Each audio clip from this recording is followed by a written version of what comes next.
इंतखाबात से पहले और इंतखाबात के बाद तहरीक इंसाफ का सबसे बड़ा नारा एहतसाब था। लूटी हुई दौलत की वापसी और माजी में करप्शन करने वालों के खिलाफ कार्रवाई करने के वादे किए गए और तहरीक इंसाफ के इस एहतसाब के नारे का चेहरा बने वजीर आजम के मुशीर बराए एहतसाब शहजाद अकबर, जिनकी सरबराही में हुकूमत ने एसेट रिकवरी यूनिट बनाया।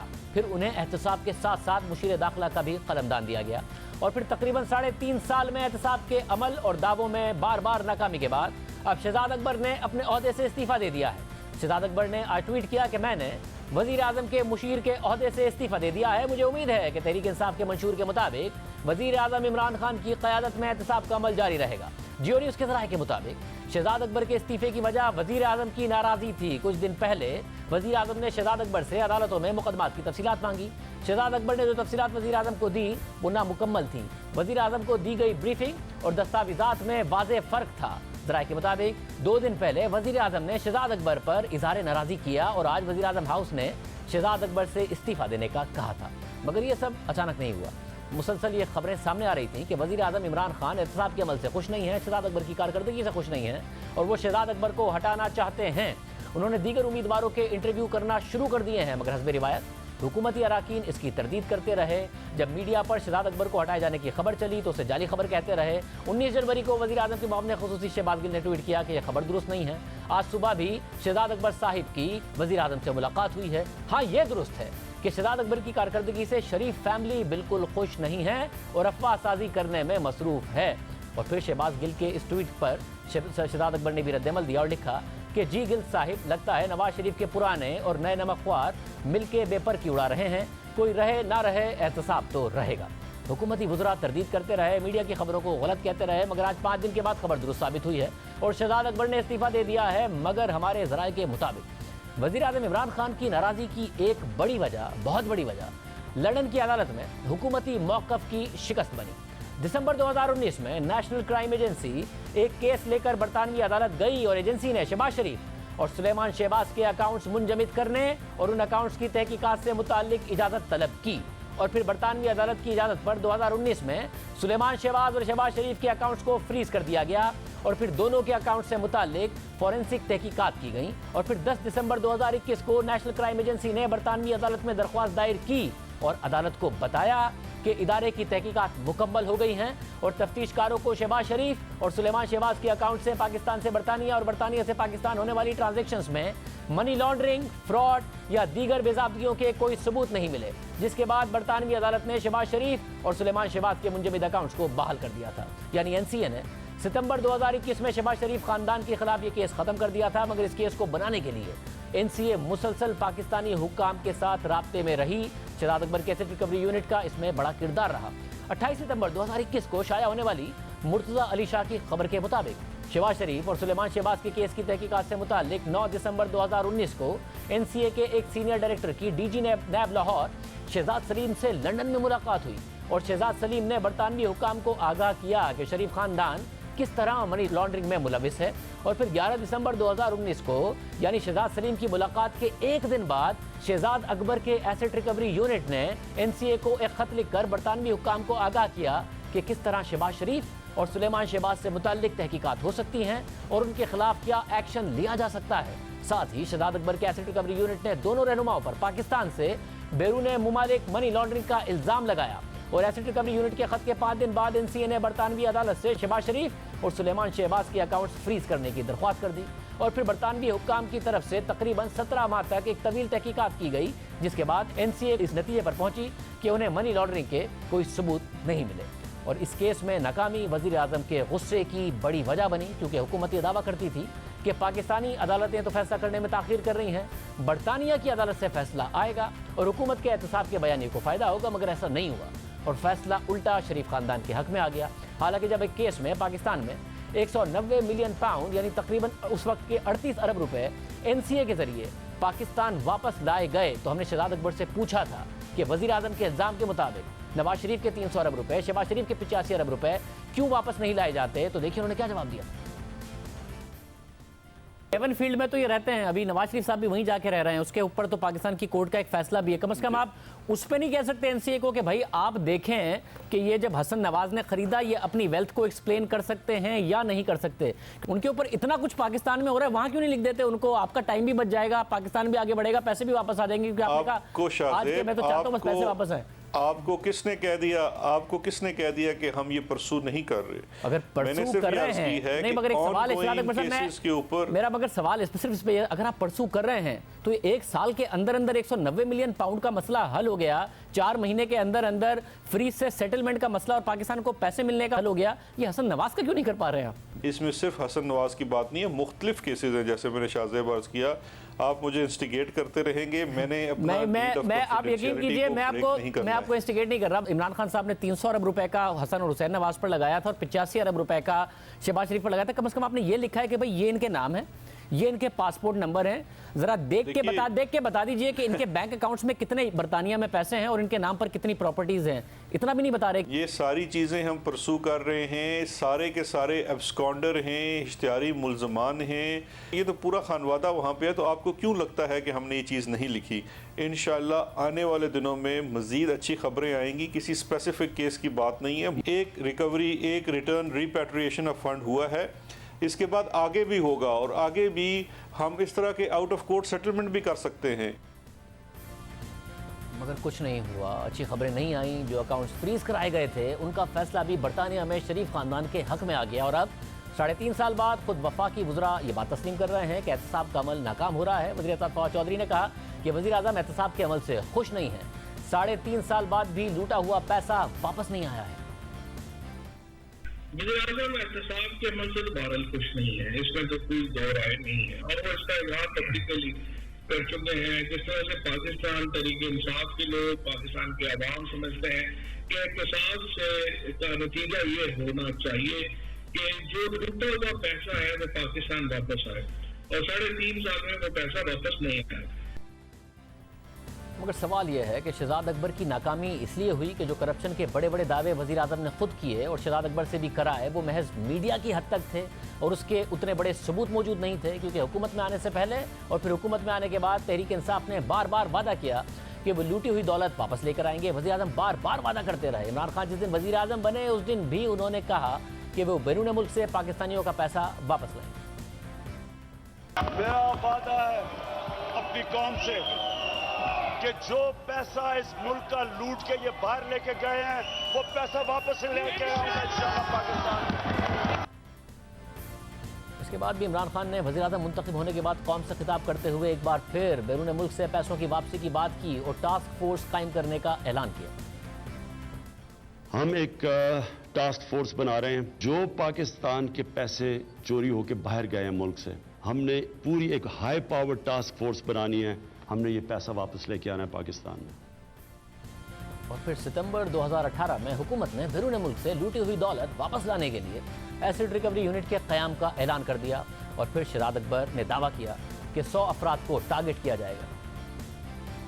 100 बड़े मगरमच्छ जिन्होंने पाकिस्तान से पैसा लूटा है, उस टारगेट के ऊपर हम काम करेंगे और उसके ऊपर फोकस्ड अप्रोच होगी कि इन टारगेट्स के ऊपर हम पूरी एक ट्रेसिंग एक्सरसाइज होगी कि इन्होंने पैसा कहाँ छुपाया हुआ है और फिर उसको लाने के इकदाम किए जाएंगे। फिर हमारे प्रोग्राम में शहजाद अकबर ने पनामा और पैराडाइज लीक में सामने आने वाले नामों के एहतसाब का वादा किया। पनामा पेपर्स में और फिर उसके बाद भी बहुत सारे लोगों की डिटेल्स आई, तकरीबन 450 नाम थे, मगर एक शरीफ ख़ानदान के ख़िलाफ़ केस आगे बढ़ा। बाकियों का क्या हुआ तो वो तो डिटेल्स सामने हैं। उनके असासे देखिए और फिर देखिए कि उन्होंने FBR में डिक्लेयर किए हैं या नहीं किए, टैक्स पे किया या नहीं किया, किस तरीके से वो पैसा बाहर लेके गए। ये काम तो तेज़ी से हो सकता है। जी बिल्कुल, जो आज कैबिनेट को मैंने ब्रीफिंग भी दी इस मामले के ऊपर, उसमें ये 2 चीज़ें टारगेट करके बताई गई हैं कि पनामा के अंदर जितने नाम आए हैं और पैराडाइज लीक्स के बाद उस पर हुई थी पनामा के बाद, उसके अंदर भी पाकिस्तानियों के नाम हैं। तो उन तमाम केसेस को दोबारा से असर-ए-नो ये यूनिट देखेगा। ये क्या बिल्कुल फौरी तौर पर नहीं हो सकता? असासा, पनामा या पैराडाइज लीक्स ने बता दिया, FBR के डेटा फौरन देखिए कि वो डिक्लेयर हुआ है या नहीं हुआ और कानूनी तौर पर गया है या नहीं गया, क्योंकि इस पर काम हुआ नहीं बिल्कुल भी शरीफ खानदान के अलावा। तो ये फौरी तौर पर काम नहीं हो सकता? जी बिल्कुल, ये बिल्कुल फौरी तौर पर होगा। और काबीना को बाकायदा तौर पर बताया गया कि नाइजीरिया में 14 अरब डॉलर्स वापस मुल्क में लाए गए थे, लूटी हुई दौलत वापस लाई गई थी। पाकिस्तान भी उसी तरीके से वापस लेकर आएगा। तो हमने उनसे पूछा शहजाद अकबर साहब से कि 14 अरब डॉलर्स का दावा दुरुस्त नहीं है, तो देखिए उन्होंने क्या जवाब दिया। इसमें जो हमारी बरतानवी हुकूमत के साथ अंडरस्टैंडिंग हुई है उसमें क्रिमिनल प्रोसीडिंग्स के अलावा एक सिविल रिकवरी का रूट भी है जो नाइजीरियन गवर्नमेंट ने फॉर एग्जांपल इस्तेमाल किया था पिछले कुछ सालों में, और उसमें उनको कुछ 14 बिलियन डॉलर्स तक की रिकवरी हुई है बरतानिया से। शहजाद अकबर साहब, आप जब दूसरी मिसाल दे रहे हैं और उसको कैबिनेट मीटिंग्स में डिस्कस कर रहे हैं तो फाइनेंशियल टाइम्स से लेके जो अखबारात हैं दूसरे, इसके अलावा वर्ल्ड बैंक की जो रिपोर्ट मौजूद है, इसके अलावा नाइजीरिया के अपने इंफॉर्मेशन मिनिस्टर का बाकायदा तौर पर बयान मौजूद है। उन्होंने तो खुद नहीं क्लेम किया कि हम 14 अरब डॉलर लेकर आए हैं। तो ये 14 अरब डॉलर की तहकीक कहां से है कि वो लेकर आए हैं? क्योंकि पाकिस्तानी जब आप कहते हैं कि हम पैसा वापस लेकर आएंगे, उसी वक्त मस्बत होना जब आप जो बता रहे हैं दूसरे ममालिक का वो नजर आ रहा हो, ये कहां है 14 अरब डॉलर का अमाउंट? देखिए, सिविल प्रोसीजर्स ये हैं कि जब अनएक्सप्लेन्ड वेल्थ ऑर्डर का वहाँ पे प्रोसीडिंग्स इसके खिलाफ स्टार्ट होती है तो उसके अंदर आप सिविल और डैमेज पार्टी बन सकते हैं और ये कह सकते हैं कि आप ये पैसा आपके मुल्क से लूटा हुआ था। अगर वो शख्स पॉलिटिकली एक्सपोज्ड पर्सन है जो कि चाहे सियासतदान हो या ब्यूरोक्रेट हो या किसी भी वो ऐसे पोजीशन ऑफ पावर में रहा हो, और सिमिलरली आप खुद से एज ए फॉरेन गवर्नमेंट या एक फॉरेन एंटिटी जा सकते हैं सिविल प्रोसीडिंग्स में, हाई कोर्ट्स में वहाँ पे, और आप ये उस प्रॉपर्टी के ऊपर अपना क्लेम कर सकते हैं। मगर नवंबर 2018 में शहजाद अकबर ने दावा कर दिया कि 5 अरब डॉलर के असासों का सुराग लगा लिया है। 10 ममालिक के अंदर जो हमारी इस वक्त तक तहकीक हुई है, जो एसेट्स हम ट्रेस कर पाए हैं, उसका कुल हुजम इस वक्त 5.3 अरब डॉलर है, और ये पाकिस्तानी रुपयों में 700 अरब रुपए बनते हैं। 1.3 अरब के तो वो डायरेक्ट केसेस हैं मनी लॉन्ड्रिंग के, जो पाकिस्तान से पैसे बाहर लॉन्डर हुए हैं।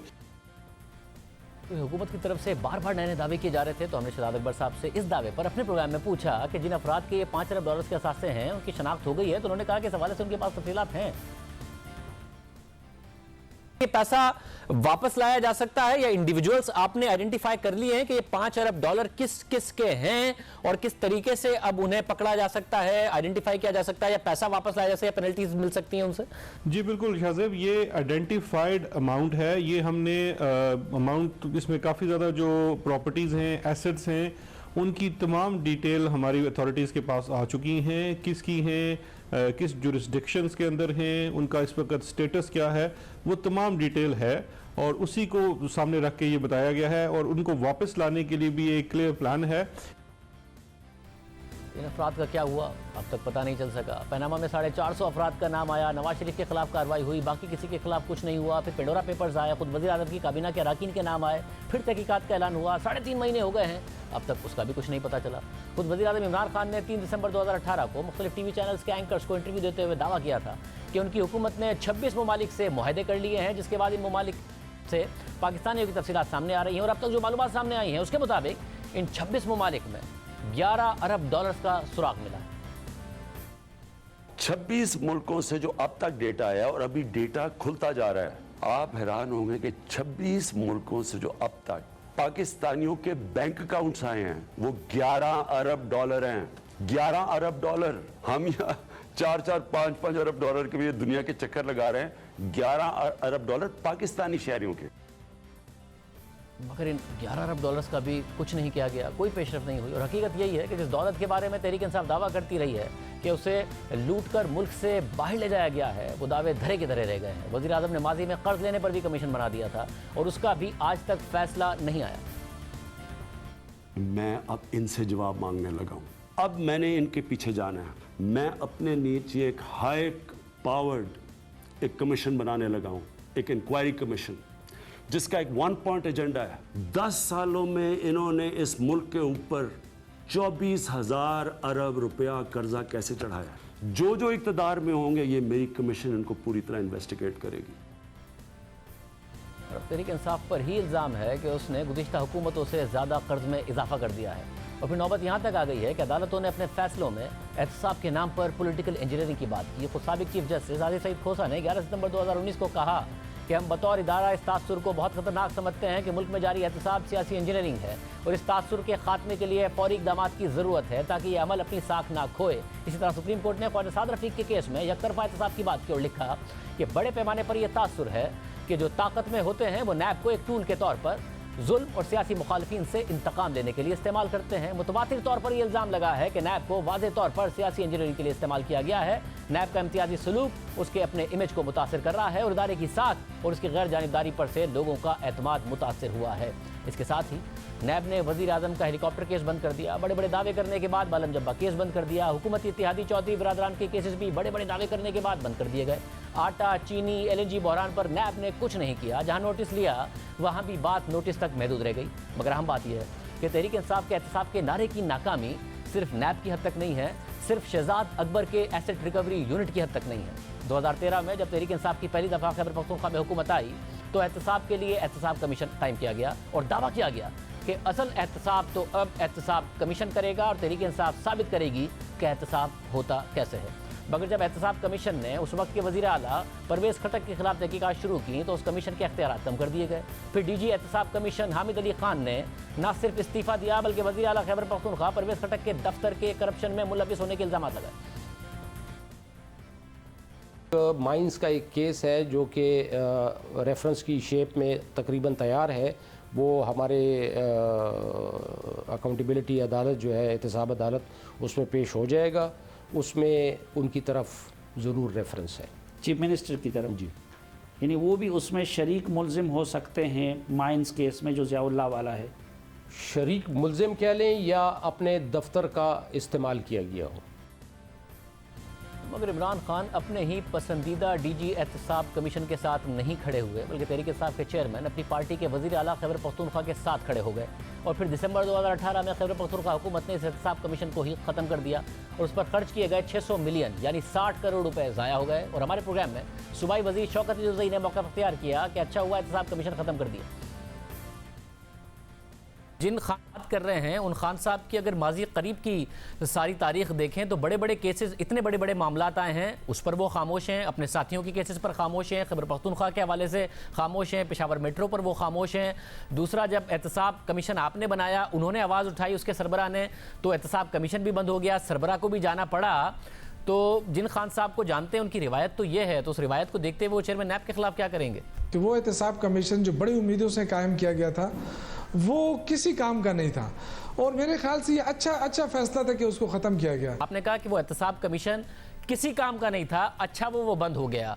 तो आप लोगों ने पूरी कौम को बताया कि जैसा हमने खैबर पख्तूनख्वा में एहतसाब कमीशन बनाया है पूरे मुल्क में ऐसा बनाएंगे, करोड़ों रुपए उस पर लगा दिए, उसके बाद उसको बंद कर दिया। आज आप कह रहे हैं कि अच्छा वह बंद कर दिया, वो किसी काम का नहीं था। तो वो किसी काम का नहीं था या जिन्होंने बनाया वो किसी काम के नहीं है? सर देखें, एक इंसान की ख्वाहिश होती है, इदारे बनते हैं, कुछ इदारे चलते हैं कुछ नहीं चलते हैं। इसका ये मतलब हरगिज़ नहीं है कि बनाने वाले ठीक नहीं होते हैं, बनाने वालों की नीयत साफ़ होती है। और अहम बात यह है कि तहरीक इंसाफ के दौर में करप्शन कम होने की बजाय बढ़ गई। गुज़िश्ता साल ट्रांसपेरेंसी इंटरनेशनल की सामने आने वाली रिपोर्ट के मुताबिक पाकिस्तान की रैंकिंग करप्शन परसेप्शन इंडेक्स में 180 ममालिक में से 120 से बढ़कर 124वें नंबर पर पहुंच गई और पाकिस्तान का CPI स्कोर 32 से गिरकर 31 पर चला गया। 3 साल में एहतसाब का बयान नाकाम हो गया। साथ ही नवाज शरीफ को वापस लाने के लिए हुकूमत अब पेशरफ कर रही है, मगर दावे उससे पहले भी बार बार कर चुकी है। खुद वज़ीर आज़म ने इमरान खान ने ये कहा था कि नवाज शरीफ की वापसी के लिए बरतानिया जाना पड़ा तो बरतानवी वज़ीर आज़म बोरिस जॉनसन से बात करूँगा। हमारी पूरी कोशिश है कि अब इसको हम डिपोर्ट करवाएं। तो आप प्रीमियर लेवल पे आप भी इस पे आएंगे अगर मसला हल ना हो? अगर मुझे जाना पड़ा तो फिर मैं बोरिस जॉनसन से बात करूंगा। इसको वापस लाएंगे हर सूरत में? जी। और इसके अलावा भी कई दीगर मौके पर वज़ीर आज़म इमरान खान नवाज शरीफ की वापसी के मामले पर सख्त बयान दे चुके हैं। ज़्यादा देर नहीं बचेगा, इंशाल्लाह इनको हम वापस लेके आएंगे, फिक्र ना करेंगे। और फिर कल अपने खिताब में वज़ीर आज़म इमरान खान ने नवाज शरीफ की वापसी से मुताल्लिक दुआ की और दरख्वास्त की कि वो वतन वापस आ जाए। वो कहते हैं जी वो लंदन से आज आ जाएगा, कल आ जाएगा। हम दुआ करते हैं किसी तरह वो वापस आ जाए। हम जी पाकिस्तान आएंगे, मैं तो इंतज़ार कर रहा हूँ आप पाकिस्तान आए, प्लीज़ पाकिस्तान आ जाएं। साथ ही कल वज़ीर आज़म इमरान खान ने अवाम की कॉल्स का जवाब देते हुए कहा कि अगर वो हुकूमत से निकल गए तो वो मज़ीद ख़तरनाक हो जाएंगे। अगर मैं गवर्नमेंट से बाहर निकल गया मैं आपके लिए ज़्यादा ख़तरनाक हूँ। अभी तक तो मैं चुप करके या ऑफिस में बैठा होता हूँ और तमाशे देख रहा होता हूँ। मैं अगर सड़कों पे निकला है ना तो आपके लिए छुपने की जगह नहीं होगी। आप ये समझ जाएं कि ये जो लावा नीचे पक रहा है ये लोगों को सिर्फ आपकी तरफ दिखाना है, सड़कों पे निकलना है और आप देखेंगे कि आप सारों को फिर कोई लंदन भाग रहा होगा और कोई वो आगे बाकी लंदन भागे हुए बाकी भी उधर जा रहे होंगे। अगर ऑपोजिशन में इमरान खान कहते थे कि मैं हुकूमत में आकर इन्हें रुलाऊंगा। ये वो लोग हैं, इनको तकलीफ पहुंचेगी, मैं पहुंचाऊंगा तकलीफ इनको। मैं आज कह रहा हूं कि इनको तकलीफ मैं पहुंचाऊंगा, इनको रुलाऊंगा मैं। फिर इक़्तिदार में आने के 2 साल बाद उन्होंने कहा कि अब ये लोग मेरा नया रूप देखेंगे। अब तक ये जो ऑपोजिशन है इन्होंने एक इमरान खान देखा है, आराम आराम से मैं इनको कहता था अच्छा जी प्रोडक्शन ऑर्डर देना है तो चलो बुला लो असेंबली में और इस तरह की चीजें। ये जो अब आप इमरान खान देखेंगे ये एक मुख्तलिफ इमरान खान आने लगा। और अब 3.5 साल गुजरने के बाद वज़ीर-ए-आज़म इमरान खान खबरदार कर रहे हैं कि अगर उन्हें निकाला गया तो वो ख़तरनाक हो जाएंगे, जिसके ऊपर मुसलसल एक बहस हो रही है कि वज़ीर-ए-आज़म का पैगाम किसके लिए है, ऑपोजिशन के लिए है या किसी और के लिए है। सोशल मीडिया पर ट्रेंड चलना शुरू हो गए कि एक नवाज शरीफ ने कहा था कि मुझे क्यों निकाला, तो एक तरफ इमरान खान साहब कह रहे हैं कि अगर मुझे निकाला इसकी हकीकत क्या है। तहरीक इंसाफ से भी पूछेंगे, नून लीग से भी पूछेंगे। बहरहाल अब हुकूमत नवाज शरीफ को वतन वापस लाने के लिए तेज़ कोशिशें कर रही है। आज अटॉर्नी जनरल ने अपोजिशन लीडर शहबाज शरीफ को ख़त लिखा है कि वफाकी काबीना ने अपनी 11 जनवरी की मीटिंग में मुशावरत की और अटॉर्नी जनरल के दफ्तर को हिदायत दी कि जो हल्फनामा लाहौर हाईकोर्ट में दिया गया था उसकी बुनियाद पर कार्रवाई का आगाज़ किया जाए। लाहौर हाईकोर्ट के फैसले को मद्देनजर रखते हुए मेडिकल बोर्ड तश्कील दिया गया और बोर्ड इस नतीजे पर पहुंचा कि जो दस्तावेज़ात नवाज शरीफ की तरफ से दिए गए वो नवाज शरीफ की सेहत और वतन वापसी के लिए राय कायम करने के लिए नाकाफ़ी हैं। खुद मेडिकल बोर्ड की ऑब्जर्वेशन से ये बात जाहिर होती है कि आप यानी शहबाज शरीफ ने मेडिकल रिपोर्ट्स फराहम करने से मुताल्लिक अपनी जिम्मेदारियां अदा नहीं की, इसलिए बादी नज़र में आपने अपने बयान हल्फी की खिलाफ वर्जी की है और इस खिलाफ वर्जी पर लाहौर हाई कोर्ट में किसी भी कार्रवाई का आगाज़ करने से पहले इस बात को मुनासिब समझा जाता है कि इस लेटर के जरिए आपसे 10 दिन के अंदर मेडिकल रिपोर्ट्स तलब की जाएं और नाकामी की सूरत में अटॉर्नी जनरल का दफ्तर आपके खिलाफ आर्टिकल 204 के तहत तौहीन अदालत की कार्रवाई का आगाज़ करने के लिए मजबूर हो जाएगा। ये सारी की सारी सूरत हाल है। इस सब पर बात करेंगे। हमारे साथ नून लीग से सीनियर रहनुमा राना सनौला साहब मौजूद होंगे, वफाकी वजीर शिबली फराज साहब भी हमारे साथ मौजूद होंगे। क्या वजह बनी है शहजाद अकबर साहब से इस्तीफ़ा लेने की और क्या वजह बनी है और किसको वज़ीर आज़म ने पैगाम दिया है इस हवाले से कि मुझे अगर मैं अपोजिशन में जाऊँगा तो मैं ज़्यादा खतरनाक हो जाऊँगा। और जो शहजाद अकबर साहब के मामला हैं उन्हें दावत दी प्रोग्राम में आने के लिए, तो उन्होंने कहा कि जो मैंने ट्वीट कर दिया है वही मेरा मौक़िफ़ है।